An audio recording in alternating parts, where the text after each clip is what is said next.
Why won't it be the Ravens winning the AFC North this season? Find out here on the 2024 Locked On NFL season previews, continuing on the AFC North right now. This is the 2024 Locked On NFL season preview, only on the Locked On Podcast Network. Your team every day.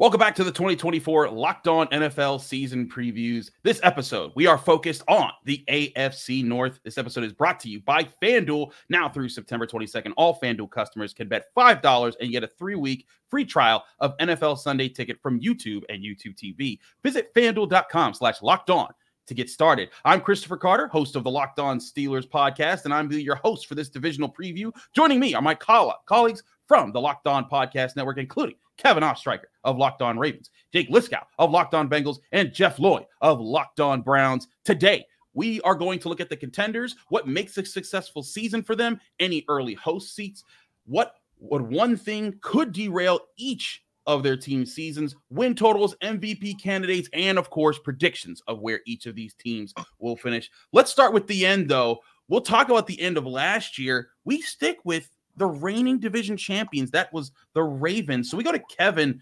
Kevin, where have the Ravens improved or stayed still to get ready for this season? And what is their outlook as a chance of repeating as division champs? Yeah, I think they do have a shot to repeat this season. And part of that is because they are bringing back all of their stars. But the big question is about the youth stepping up. They lost a lot of free agents, and you know, there's no doubt about it. Patrick Queen, Geno Stone, gone to division rivals, and others as well who have left for divisions such as Tyler Huntley in Cleveland, others. But the Ravens did improve their run game, and they've been one of the top rushing teams in the league really ever since the Lamar Jackson era started. And so people say, well, how can you improve that if they're already the best in the league? Well, Derrick Henry comes in, and obviously Gus Edwards and J.K. Dobbins were good when they were on the field for the Ravens, but Derrick Henry just brings you a whole different element as a running back, underrated speed. We know he's a power guy, and him and Lamar Jackson in the same backfield together, that's going to give opposing defenses nightmares. But the other question mark is on their offensive line. They lose 3 starters, a lot of youth coming in there, so Derrick Henry can't do it all by himself. Obviously, the offensive line has to block. And then on the defensive side of the ball, they're going to rely on a bunch of others as well. So obviously a disappointing end for the Ravens in the AFC Championship game to Kansas City. Felt like that could have been the year, but they're back to the drawing board, and hopefully a division repeats in the cards for them this year. Do you have them, you predicting them as the number 1 team in the division this year? I am. I think that it'll be close. I could definitely see the Ravens and another team from the division maybe having a tiebreaker scenario. But if I had to pick right now, look, there's no question about the Ravens regular season. It's about the playoffs. They're a solid regular season team. Once we get to the playoffs, we can have a different conversation. But I trust their record in the regular season to say that even though it'll be a harder path for them, I think they still have a good shot, and I'll pick them to repeat this year. I want to switch to Jake from Locked On Bengals. Jake, last year, the Bengals were the division champs coming into the season. They had injuries just derail their season with Joe Burrow, but he's back. He's ready. Is this the year that they take back the division? Well, they have a chance of doing so if Joe Burrow is healthy, and that is a question that we will continue to monitor with the Cincinnati Bengals as the season begins. The offense should be the Cincinnati Bengals offense. Tyler Boyd is out, but a complement of receivers will replace his role as a wide receiver 3 from Andre Yosevich to rookie Jermaine Burton, with contributions from tight end Mike Gesicki in that wide receiver role. We all know Mike Gesicki is really a wide receiver, although I do think he'll line up more in line with the Bengals than he has previously in his career, for better or for worse. But the season will obviously hinge on Joe Burrow's health and ability to reach the levels that he's reached in the past, in addition to looking for veteran safeties, the return of Von Bell, and the addition of Geno Stone to solidify communication on the defensive end, where that was an abject disaster for the Bengals in 2023 that led to a lot of explosive plays. If those 2 things go right, there's no reason to think that with the soft schedule, the Bengals can't get back to the top of the division. Jeff, I want to switch to you on the Browns. The Browns finished second in the division. It was the first time since 2007 that they finished second in division. Is this the year they get over the top and win the AFC North? Look, I've kind of put myself out there already that I think this probably could be the year. And I think the biggest thing is, everybody talked about how well the Browns defense played last year. For me, I think the thing that I'm really looking forward to this year is this is now year 2 of it all. Normally defenses don't come out of the gate that good when you have so much newness, a new defensive coordinator, obviously a lot of new talent. They pretty much are running back the defensive line. Rookie Mike Hall was supposed to be a big part of things. Not sure when we're going to see him. He's now on the commissioner's exempt list. You upgraded, in my opinion, at linebacker by bringing in Jordan Hicks. DeAnthony Walker, Sione Takitaki, they were nice names. But neither of those guys had the actual football resume of a guy like Jordan Hicks at the linebacker position. Granted, the Browns don't want to play a lot of linebackers anyway. They want to get pass rushers on the field, and they want to get to nickel and dime as quickly as they can. They are legit 3 deep at corner, as we all know. Safety, they are legit 3 deep there. So these teams that move the ball by throwing it a lot, the Browns should be capable of taking care of that. Offense, it seems a little more promising today than it did maybe a week or two ago, where we had no idea when either of the starting tackles, or essentially who even the starting tackles are going to be. For right now, it looks like Jack Conklin is sooner back than Jed Willis. It looks like that Jack Conklin is most likely going to be starting at left tackle. Jed Willis could end up maybe the swing tackle here. They really know what they have in DeJuan Jones, and this also gives the Browns flexibility down the road where they're going to be able to save some money by having a starting tackle under contract for, obviously relatively cheap.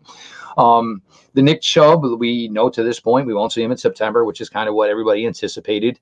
The run game, look, this was it was always going to be a team that went more to Deshaun Watson anyway, due to the fact that the investment that was made in Deshaun monetarily. This was going to become more his offense, one is necessarily Nick Chubb's. Last year, that kind of got force-fed, and then it got force-fed to where it wasn't Nick Chubb or Deshaun Watson's offense. But that's what it comes down to. They're going to just have to be able to score, but I think the defense should be more consistent than they were last year. The defense didn't always travel as well last year on the road as well as they played at home. But look, it's a really, really, really good roster, and it is really deep. When we had these roster breakdown, the cuts today, it was like nothing was really surprising. You kind of knew who the Browns' 53-man roster was going to be probably about 4 or 5 months ago. I hear you on that. Let's go quickly into over-under projections brought to you by FanDuel Sportsbook, the #1 sportsbook in America. We start with the Ravens. Kevin, the Ravens are given 10.5 as their over-under mark. Are they going over or under here?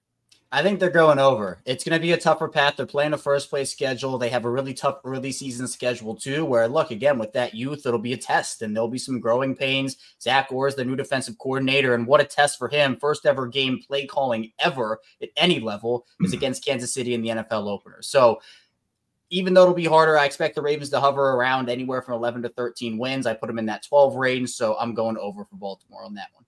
Jake, the Bengals have the same mark, 10.5 wins. Do they go over this year?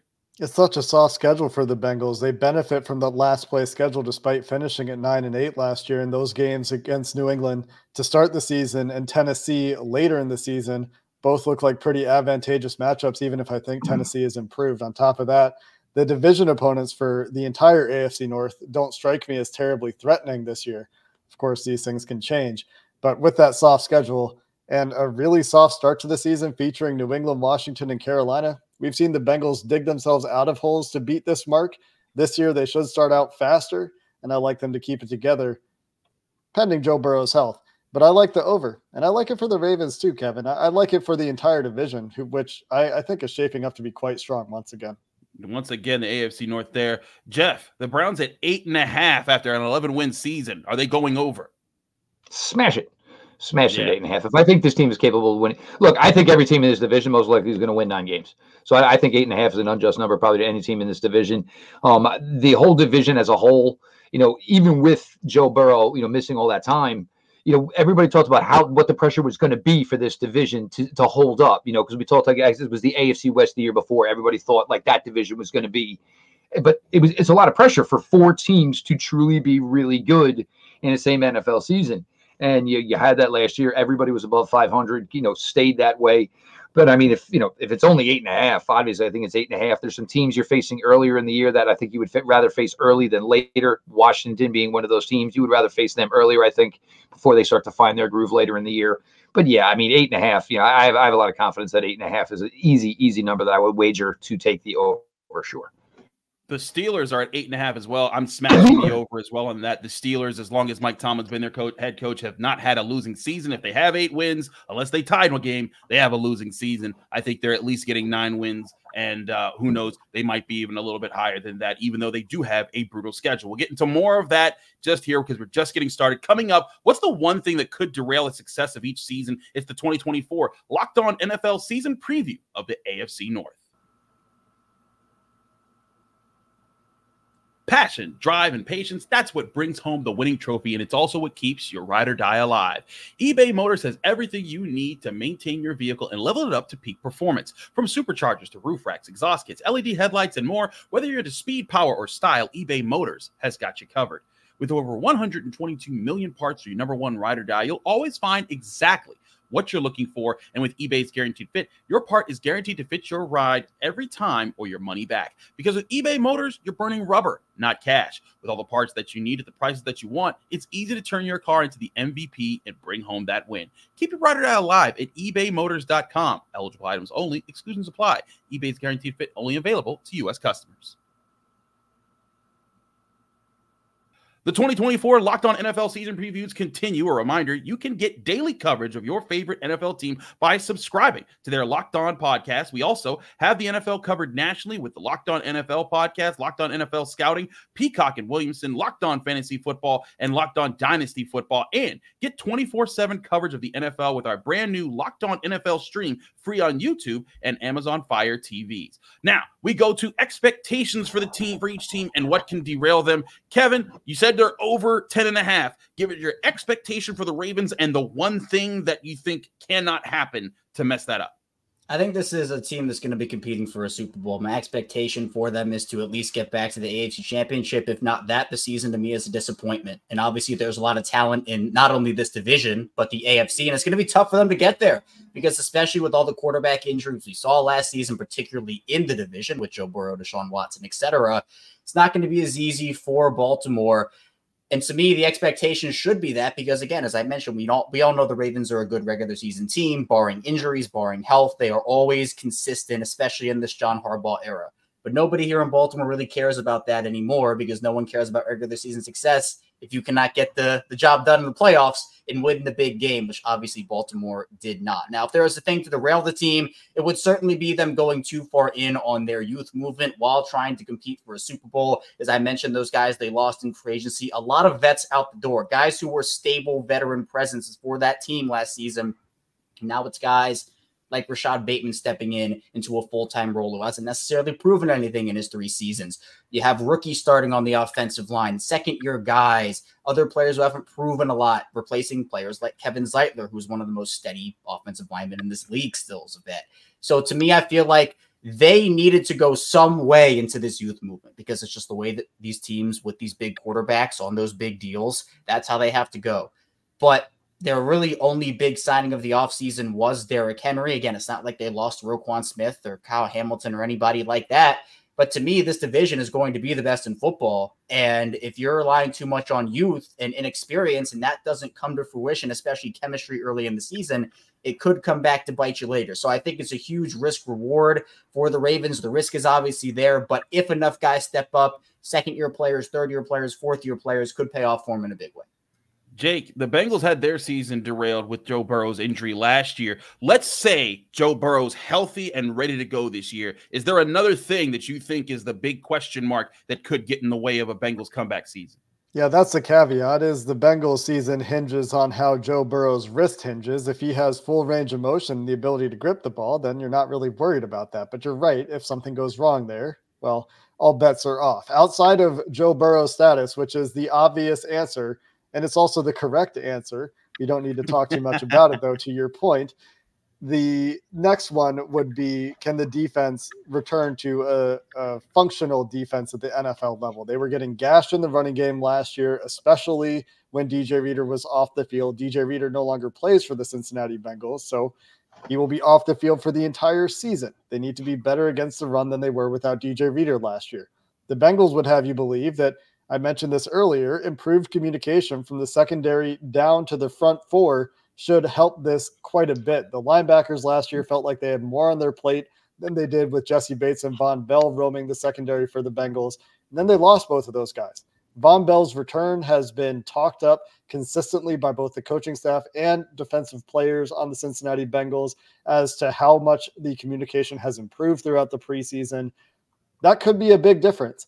But the question remains as to whether or not they can hold up on the ground against the run game without DJ Reader, without a real nose tackle on the team right now. McKinley Jackson, the rookie nose tackle, is injured at the moment. We'll see if he's ready for week 1 or not. And then there's a youth movement similar to what Kevin's talking about. Dax Hill making a transition from safety to starting at outside corner. He's been good this preseason, and he won that job. But the Bengals are young in the secondary outside of that safety position.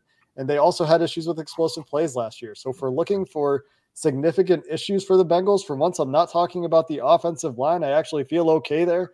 I'm talking about potential issues on the defensive side of the ball.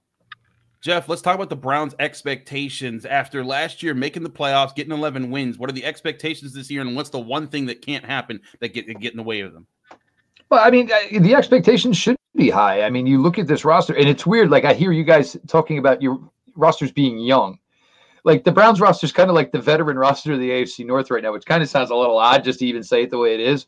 Certainly, their age, overall age, certainly, is on the latter part of the NFL spectrum.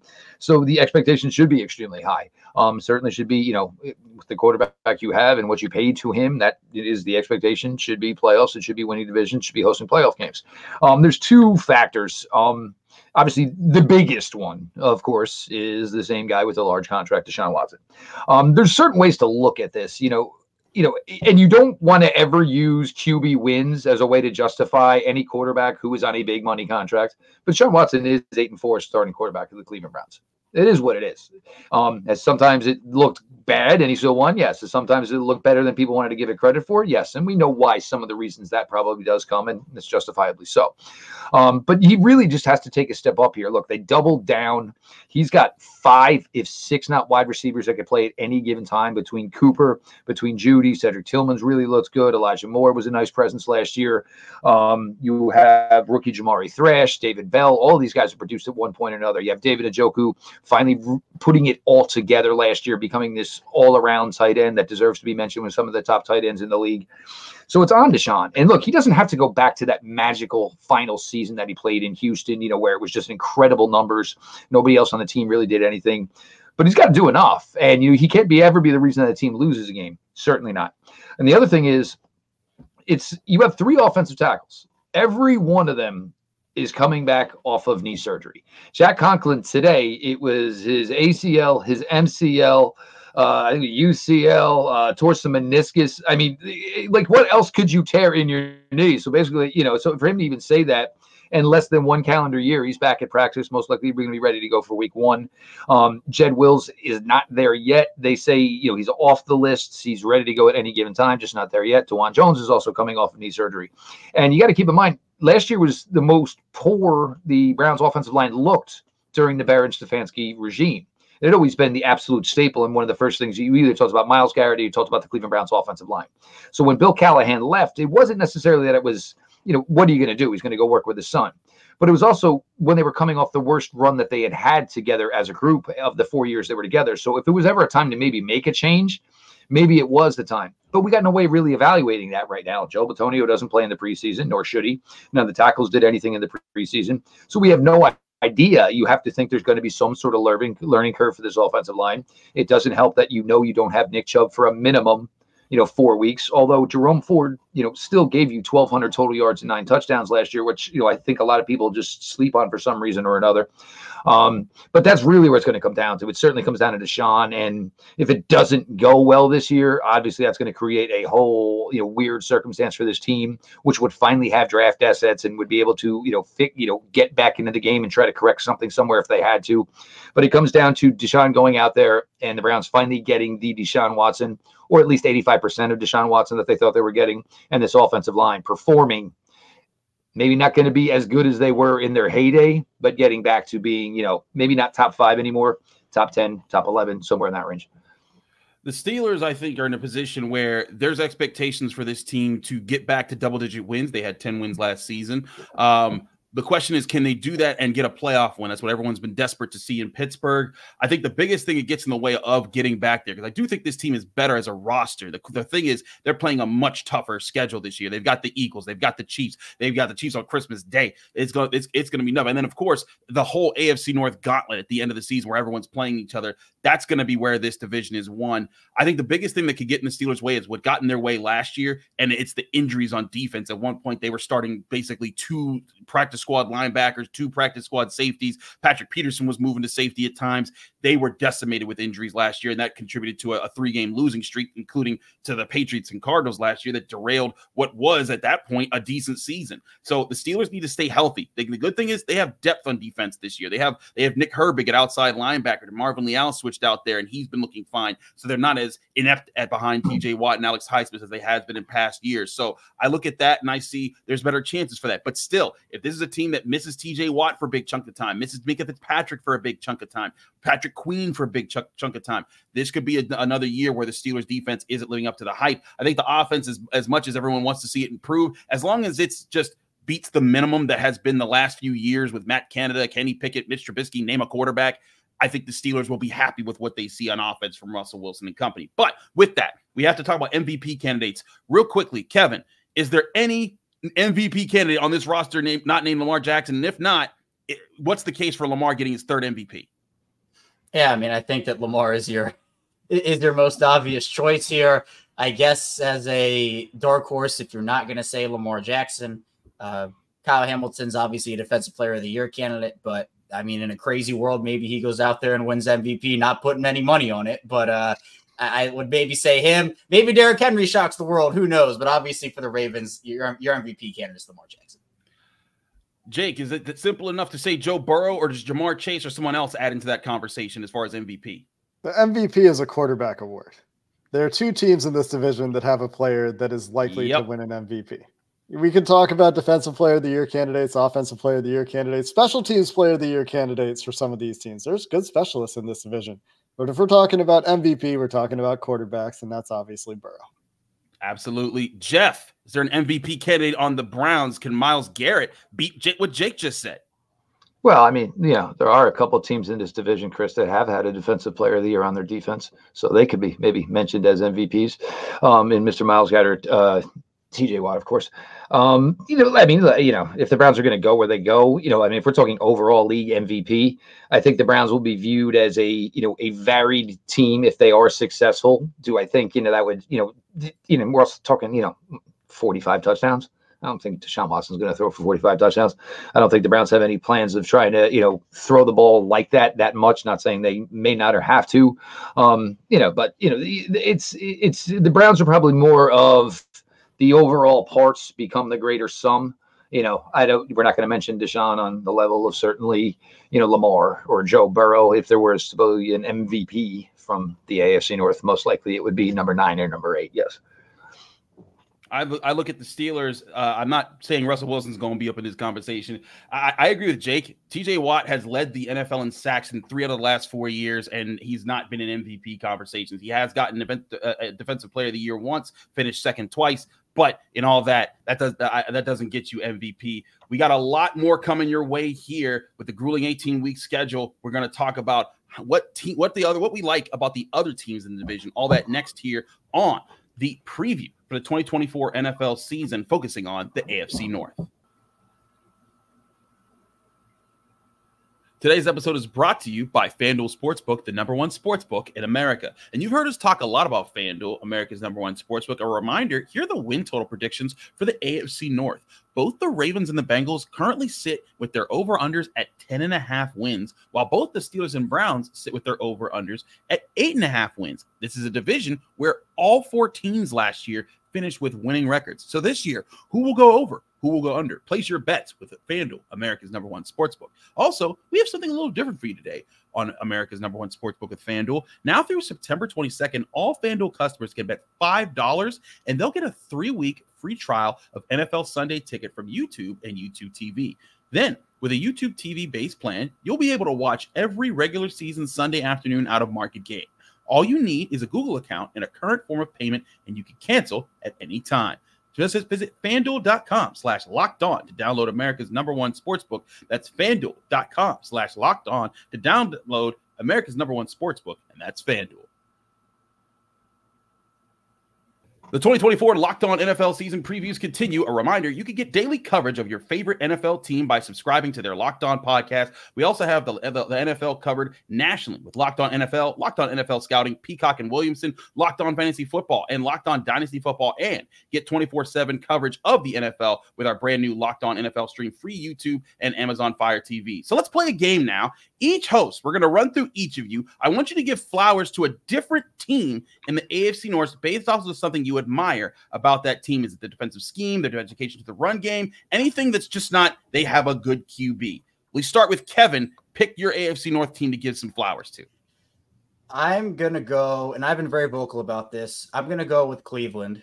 And I'm going to say, and Jeff, you know this, that I've been the Deshaun Watson trade, not my favorite. Every other move, for the most part, I've liked what Andrew Berry has done in Cleveland. It seems like they have attacked a certain positional group every offseason. I think the defensive line was a big talking point over there for a couple of seasons. They obviously went all in on that. I think Andrew Berry, while it hasn't necessarily resulted in them winning a Super Bowl, I think it's been a nice change of direction for Cleveland. And again, while the quarterback move wasn't my favorite, I do think that getting in guys at other positions that can help round out this roster. Obviously, they're taking a chance on a guy like Jerry Jeudy and hoping that his career can kind of take off in Cleveland. But I've been very vocal. I think Andrew Berry's done a great job for the most part in Cleveland. And so I know it's hard to give flowers to your division rivals, but I got to give credit where it's due. I think Andrew Berry's done a great job. Jake, if you're giving credit to or flowers to one division team, what do you like about some team in the AFC North? Well, Kevin said it's hard to give praise to your division rivals. You would have to really hold my feet to the fire to get me to say anything nice about the Pittsburgh Steelers. I could if I had to, but I don't want to, so I won't. But I'll echo Kevin's praise for the Cleveland front office, but that's not where I'll focus my time. I just think that Cleveland does a good job of spending money, and they spend money in a way that NFL teams don't. I respect their gumption to go for it and really spend money to make that happen. And I could talk about the defenses for all of these teams, but then I would have to talk about the Pittsburgh Steelers. So let's talk about the Baltimore Ravens and their consistent attempt to make Ravens football win and the ability to do it. And by Ravens football, I'm talking about constructing that offense around Lamar Jackson and running the ball. And they found some receivers for him this year. We'll see if that transforms them a little bit and helps to modernize them under Todd Monken, who I think is a good offensive coordinator. But while I downplay the importance of running back routinely, I maybe can't quite do that when it's Derrick Henry. And so I will give flowers to the pairing of Derrick Henry and Lamar Jackson. If that works out and Derrick Henry still has tread on the tires like we think he does, that could indeed be a significant factor for the AFC North to deal with this year. Jeff, your flowers in the AFC North. I'm assuming people have listened to some of our shows from years past, and that's why they put this segment in. I'll just spread it out. Look, Mike Tomlin is a ridiculously good NFL football coach. There is no way around it.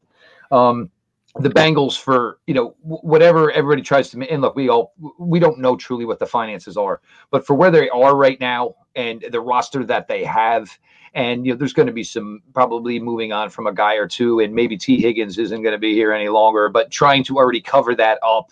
With the young Princeton kid, with Jermaine Burton, trying to make sure that they can keep this thing going over the next couple of years as, they make a big investment in Jamar Chase, who is rightfully so, trying to keep this thing sustainable. And the Ravens, I kind of actually echo Jake's point, because every year when we talk about this is, well, did they get it right around Lamar? And then every year we would just see Lamar and Mark Andrews light it up all season long, and they overcame whatever they didn't do. Zay Flowers looks like it's finally that guy, where they're going to even get to talking about a second contract to have a wide receiver play with Lamar Jackson. I'm not sure how the Derrick Henry thing is going to work out, because it's money you put to it where they were never paying money to the running back anyway, and they were getting really great production from the running game. So it's interesting, they kind of zagged here where, normally they were zigging, that type of thing. But, everybody, look, everybody's good in this division. So, yeah, it bites our tongue. Nobody wants to talk about it. But there are certainly positives within every franchise in this division currently. That's why this division is where it's at right now.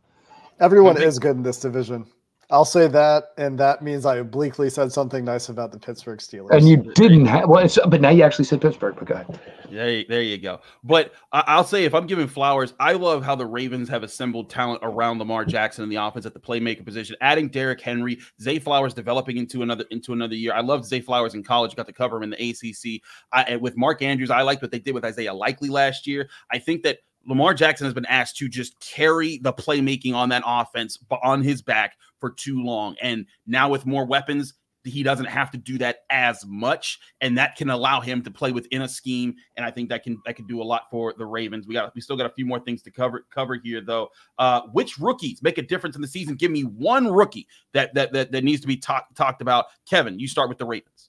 For the Ravens, I do think it is Nate Wiggins. Baltimore loves running different corner rotations. Obviously, they love his speed, sub 4.3 guy, and in an offensive system, an offensive world where you're seeing a lot of teams, for example, them going up against the Chiefs in week 1, they add Xavier Worthy and that speed element. Wiggins can trail those guys. If he gets beat, he can catch up to those players as well. He's a good cover corner. A little concern about the frame, definitely. I think he needs to add a little more weight in order to be sustainable over the course of his career, but I think that is something they're going to work on during the offseason. For now, it's kind of like you have what you have and you're going to work with it. But Wiggins is a player that can slot in with Marlon Humphrey and Brandon Stevens in a really quality 3-cornerback rotation on the outside. You can move some of these guys inside as well while they're waiting for some other corners to heal up. But Nate Wiggins, I expect to have a pretty good rookie season in Baltimore, especially because they invested a high draft pick in him, and Baltimore loves investing in their secondary. They did it again here.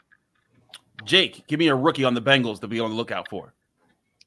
How many 6'7", 6'8", maybe 340-pound, run a 5-second 40-yard dash, put up a 9-foot broad jump with 36-inch arm tackles have been on the Cincinnati Bengals lately? Them dogs. 0. Amarius Mims is a freak of nature in the best possible way, and the mentality matches the physical traits. If he gets on the field, and we expect him to get onto the field early into the season, I'm excited for that kid's future, bringing a level of talent and physical ability that the Bengals have not had on the offensive line in the Joe Burrow era. Jeff, give me a Browns rookie to be on the watch out for. Well, obviously, I can't bring up Mike Hall because I don't know exactly when Mike Hall is going to be seen again. But I think Zach Zinter was probably a really, really quiet, quality draft choice. But this also what happens when you get hurt so late in the season, like he did in the Ohio State game, wasn't a part of the playoffs, did nothing during the draft process. Plus, he's a guard. It's like that is, if you're injured as a guard in the draft process, is a really easy way to get overlooked. Because everybody during the draft process is looking for tackles, or we're kicking tackles inside, and then all of a sudden they drop 2-3 rounds. But Zach Zinter is already the backup left guard. He's the backup right guard. So Joe Bitonio, he's not getting any younger. Obviously, great player, fantastic career for the Cleveland Browns. Wyatt Teller, there's been times where he's been dinged up late in the season. So, as far as a rookie that could see significant playing time, granted, a door would have to open for any rookie for the Browns to see significant playing time. It could be Zach Zinter. But as to the point I was making earlier with DeJuan Jones, as the Browns start spending more money elsewhere, you can start starting to get that offensive line a little bit cheaper, where you have DeJuan Jones on a rookie contract. Zach Zinter could be a starting guard for this team full-time as early as 2025. They'll make some money, save some money there. He would definitely be, the one, and it would be key, obviously, because it is protecting, obviously, the overall $236 million investment. The Steelers rookie I'm picking is Zach Frazier, the rookie center out of West Virginia. He's a physical, dominant, leverage-winning center in the middle part of the field. You saw it on their touchdown run in their last preseason game when he opened up a hole for Cordero Patterson to scamper for 31 yards up the middle. He's going to be doing a lot of the things that the Steelers have been missing at the center position, which is a strong, sturdy player at the middle who can handle defensive tackles in the gap, move them out of the way, chip to the second level, use this athleticism. I think Zach Frazier makes a world of difference both for the run game and in pass protection up the middle, where the Steelers have also struggled in recent years. All right, here we go. The big finish here. Real quick, guys. Kevin, give me your breakdown of division. First, second, third, fourth. Where does everyone finish? I think the Ravens and Bengals tie for first, with the Ravens winning with division tiebreaker head-to-head. One of those tiebreakers, I think that Joe Burrow, again, as Jake said, health presumed with this answer. I think that they will tie record-wise. I have them both at around 12 wins, so right in that range. I think that Pittsburgh just needed something at quarterback, and I think Cleveland needed to upgrade. I have those two tied for third. with Pittsburgh coming out in the head-to-head. So I have them right around 10 wins each. I think that Cleveland finishes fourth in a just a sliver behind everyone. To me, I mean, it's about believing in Deshaun Watson. I have to see it first to believe it with him. Jake, give me your division finish rankings here as you predict them. I'll take the Bengals on the strength of that last place schedule I mentioned earlier. I'll take the Ravens. I'll take the Browns. I'll take the Steelers because I do not believe in Russell Wilson more than I don't believe. Well, I guess I believe in the Browns defense a little bit more. I don't know. The Steelers and Browns are annoying, indistinguishable teams from one another to me that both have really good defenses and huge question marks at quarterback. Jeff, give me your division rankings and how you see them finishing. I guess defense doesn't matter anymore in the NFL. Well, I think the Cleveland Browns are going to finish 1 overall. I think the Baltimore Ravens are going to finish 2nd. I think the Bengals are trending right back up to where they were. I think they're probably just going to be just one more offseason away on defensive players. I think that's just going to be the key for the Bengals. It's just, as they're going to lose, T. Higgins and maybe some money there, it's going to be probably getting somebody to solidify that defensive line. So hopefully, when they get to some of these games later in the season, they don't struggle against the runs. Chris, I think the thing for you, and look, they may not get to less than 500, but I think Pittsburgh needs to find what is the next decade. Look, I mean, this team has had a long run of long-time quarterbacks. And even if Russ was good, how much, it's not going to be a sustainable thing. I think Pittsburgh, and they made a lot of good moves, who's going to be that quarterback, for the next, decade of Mike Tomlin's era there. I just, look, the Russ Wilson and, Jeff Fields, I mean, look, they're better names than Kenny Pickett. And I know that's a whole difficult situation for you, obviously. But, I'm not sure if it's, anybody's just going to come in and just wow. And the other thing is, I mean, the passing game outside of Pickens just seems, you definitely have some questions about that. Obviously, that was probably their rumored interest and why they were so desired to. And wait a minute, he still hasn't been traded, Brandon Ayuk. But, maybe just one more, receiver in there as well. So, yeah, it wasn't 2, 3, 4 the way I dropped it. Yeah. Let it be known that this is the 6th straight season we've done this, and Jeff Lloyd has picked the Steelers to finish last in every single time that we've done this, and it has not happened since 1989. Joe Burrow's wrist would have said otherwise last year. Sure. But anyways, the Steelers aren't finishing in first this year, but I don't think they're finishing in last. In fact, I think they could be finished right around tied for second. I think the Ravens win the division this year. The Steelers and the Bengals battle it out. I think the Browns, like Kevin said, kind of either a game, half a game, tiebreaker right behind the Steelers and the Bengals this year. I think that Russell Wilson, I don't think he's going to be as leaned upon as the other teams are going to need their quarterbacks. This is still going to be a team that wants to run the ball, use play action, be smart, and play great defense. And I think this defense got significantly better with the way that things are looking in the offseason compared to what they were dealing with last season. So I have the Steelers finishing in a tie with second and third, say that they'll get a tiebreaker over the Bengals to finish second. The Ravens win the division again. The Browns finish last this season. But like everyone's saying, this is going to be the best division in football. It's going to be a tight race down the wire, and it's going to be really fun because we'll get Hard Knocks detailing the whole way through as all the teams play each other in the final 8 weeks of the season, and it's going to be a lot of excitement. Thank you to all of you for joining me here on the AFC North preview, and thank you all for listening to the 2024 Locked On NFL season preview with the AFC North. If you want to hear how the other divisions will play out this year, subscribe to Locked On NFL wherever you get your podcasts, part of the Locked On Podcast Network, your team every day.